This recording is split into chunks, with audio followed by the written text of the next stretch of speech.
Okay, there should be everyone with recording privileges, and we're just going to come to Keith Downey in just a second.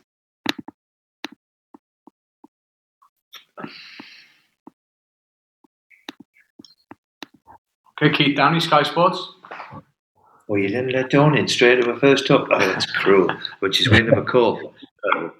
Hi, Steve. How you doing? All right with you? Yeah, not bad, thank you. Can I just start first of all with your injuries, please? I know you had a couple after the match at the weekend. How are they looking? Unfortunately, we have picked up one or two. I'll not know, Keith, really until we're training this afternoon at 2:00. But it's fair to say Almiron and St Maximum in particular are struggling. Andy Carroll picked up a groin strain. Jamal's got a sore ankle where he's had problems with over the past. So in that respect, we've got a few, but I suspect most of the Premier League will be thinking exactly the same. You know, when we're approaching the 5th and 6th game, then it's going to his toll. You know, Isaac and Sean Longstaff are possibly our fittest players, and unfortunately, they've picked up soft tissue injuries. So, yeah, we've got a few problems, but then again, I'm sure most others have as well in this particular time. Yeah, I mean, that sounds though, just if you're going through that list, and if most of them don't make it, that sounds as though it's the complete opposite situation to where you were 2 weeks ago when you had so many options. Yeah, and I have to tell you, it's better having that option, Keith, to have too many. And to be fair, that's why we have the squads that we have. And certainly it enables the subs, which is, I think, has been some people are against it and some people are for it. I've been all for it. You know, with the demand on the players has been totally difficult, if I'm being brutally honest, with the preparation time that we were given. But as I've said, everybody's been in the same boat. And I think we all understand that we're going to pick up a lot of injuries along the way because of just the intensity of what the Premier League demands. Now, what you've done so far is you have chopped and changed a little bit, but you've kept the two centre-backs and then pretty much played every minute, and then Alan as well. I know Alan was obviously desperate to play every game since the restart. Does this kind of show what can happen if you're keen to play every minute? Well, you've always got to be. I think it's mainly, of course, we're all blessed with the sports science we've got now. A lot comes down to your eye. If you know, he bounced into training before Bournemouth.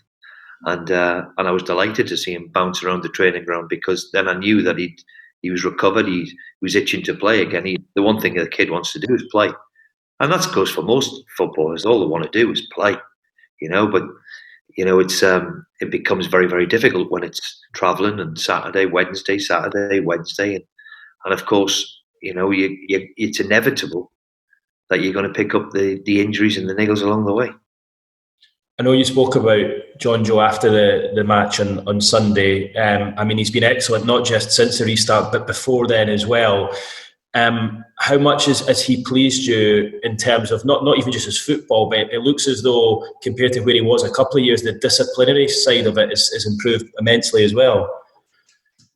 Well, it's always difficult for a manager just to sing out an individual, but if there's anybody who's took on board of what we require and what we want, then it's John Joe. I mean, John Joe's always been blessed with, you know, it becomes easy, the game of football, like a game of golf to him.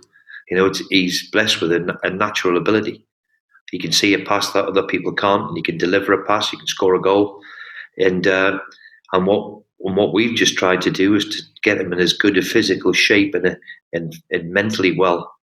Physically and mentally now he's bought into everything what we've tried to put over to him and fair play to him. And at the minute, I think he's reaping the benefits of how good he looks, and of course he's playing at the top of his game, which is always good to see because he has been outstanding in the last few.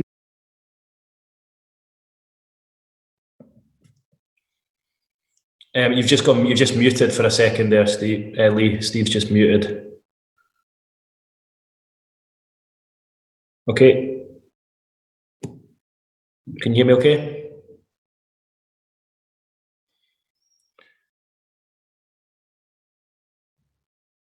Can you guys hear me okay?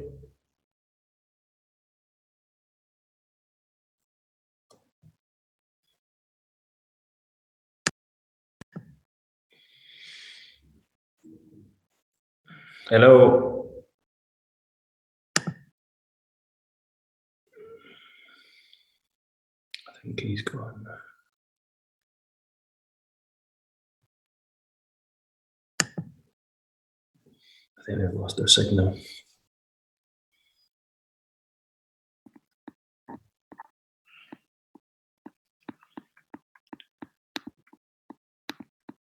Sorry about that, Keith. We should be back with you. Yeah, I've got you. I've got you again. Can you hear me okay? Yeah, loud and clear. Sorry, Keith.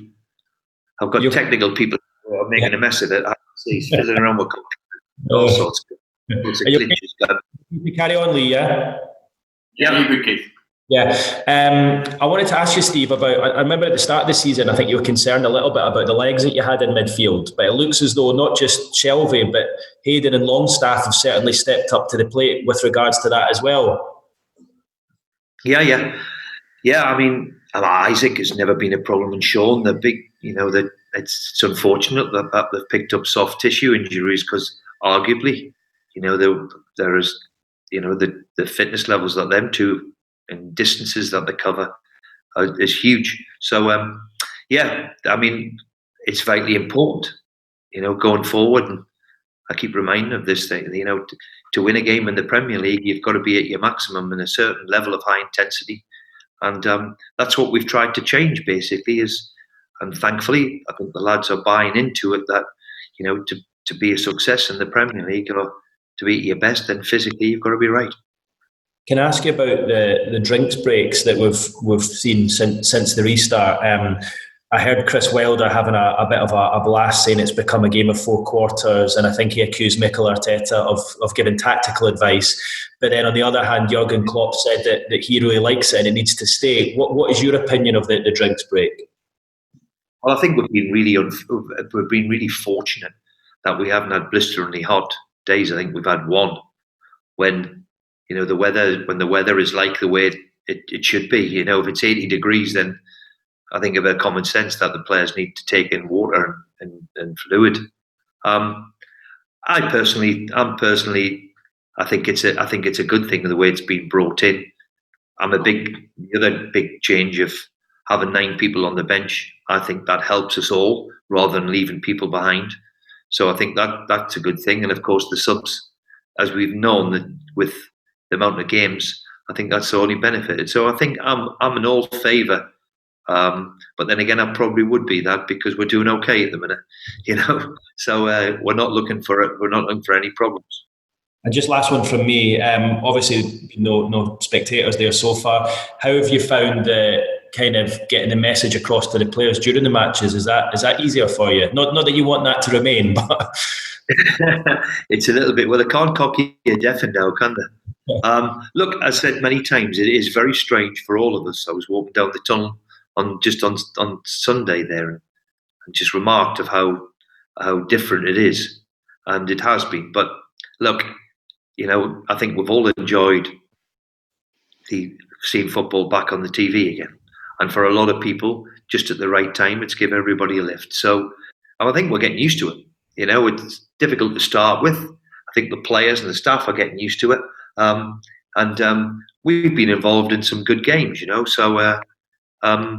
It's not the same as what the supporters is, but it's the second best thing. So let's live with it. Andy Sixsmith, PLP.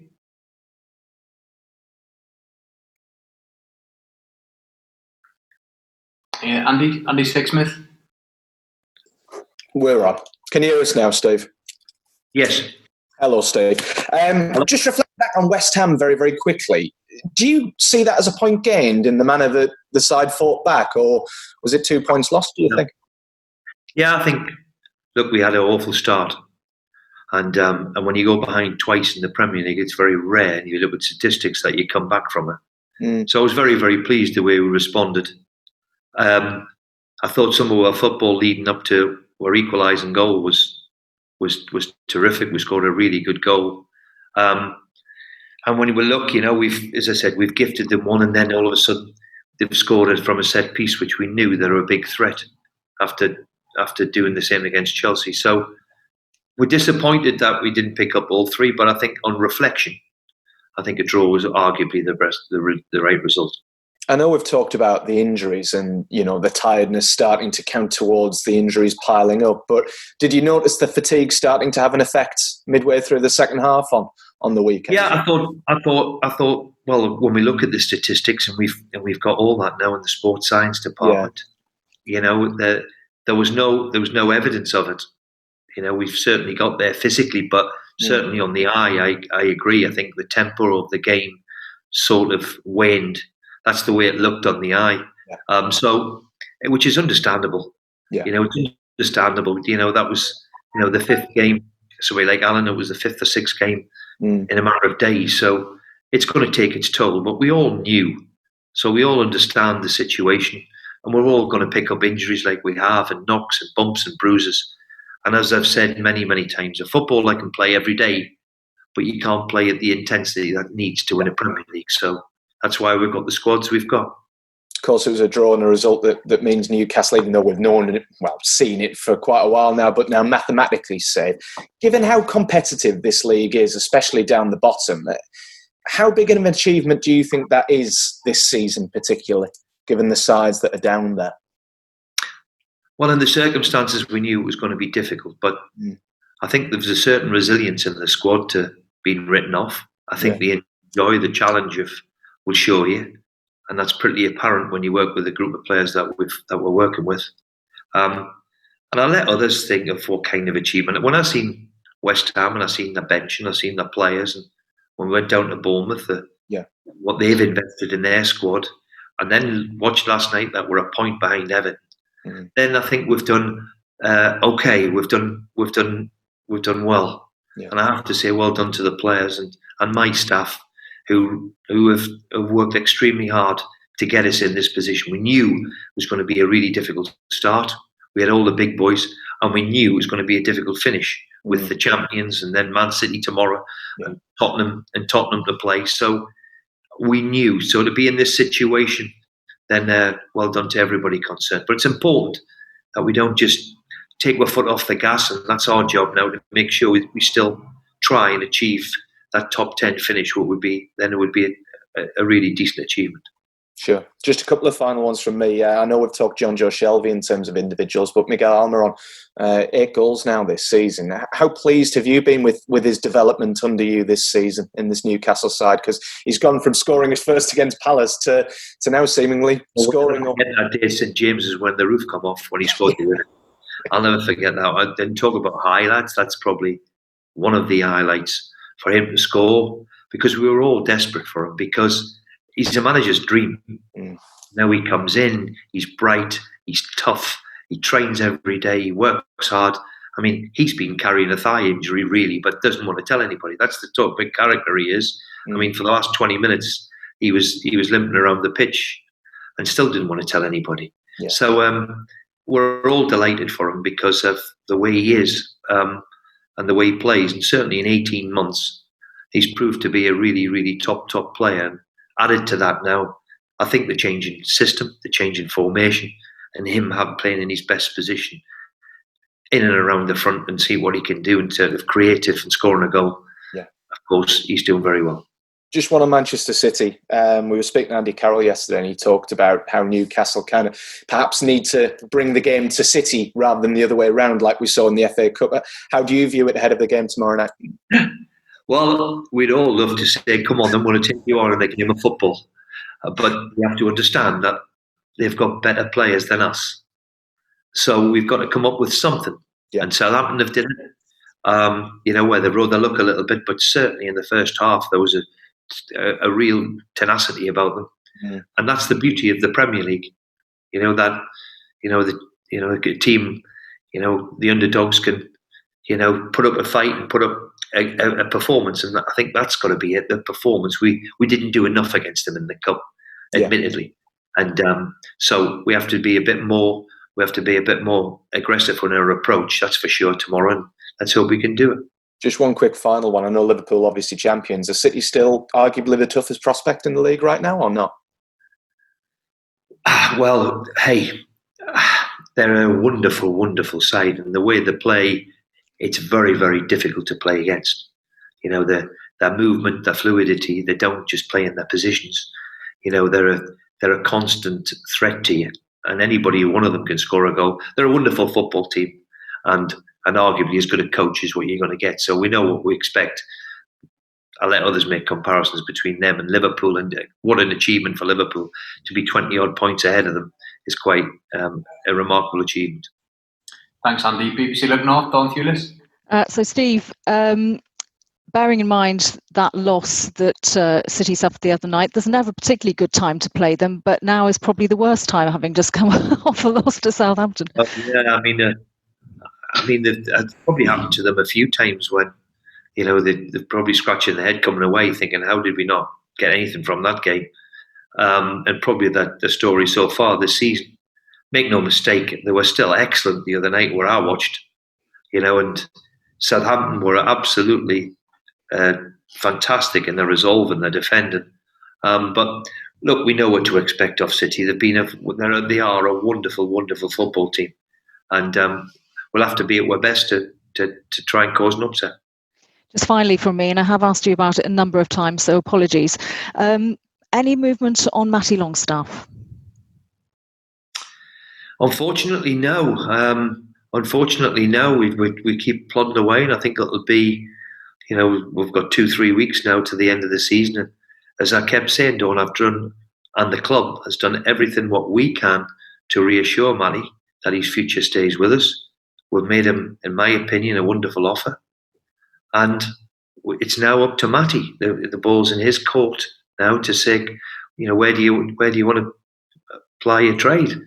And we all hope that it's here. And I've tried my utmost to get him to commit, but it's a player's prerogative these days. So we'll just have to wait and see, and hopefully we'll have good news one day. Simon O'Rourke, ITV Time Tees. Hi Steve, just one today. What's it actually like to come up against a team like Manchester City? Is it sort of, do you admire the way that they do it, or is it just a bit of a nightmare sometimes? I think all coaches or managers or whatever you are would all love to be Guardiola. I'm blessed with that talent he's got, not just as a player either. He was a terrific footballer and all. And the way they play is totally different. I mean, they're very difficult to play against because of their movement. They don't just play in positions. For example, the goalkeeper plays as a sweeper, as like an outfield player. He's got a left foot, which is probably better than most outfield players themselves. They're a wonderful football club, so you have to admire what they've done, what they've achieved. However, the great thing about the Premier League is it's honesty. And when you see Southampton going about their jobs the other night, then we've got to do much more of the same. And hopefully, that little bit of luck that you need, your goalkeeper to play well and take part in the game. We were too passive in the cup tie. I think we were much better second half. So let's see what we can do. Thanks, broadcasters. If you can leave the call now, we'll be with Rickers in just a moment. Thank you.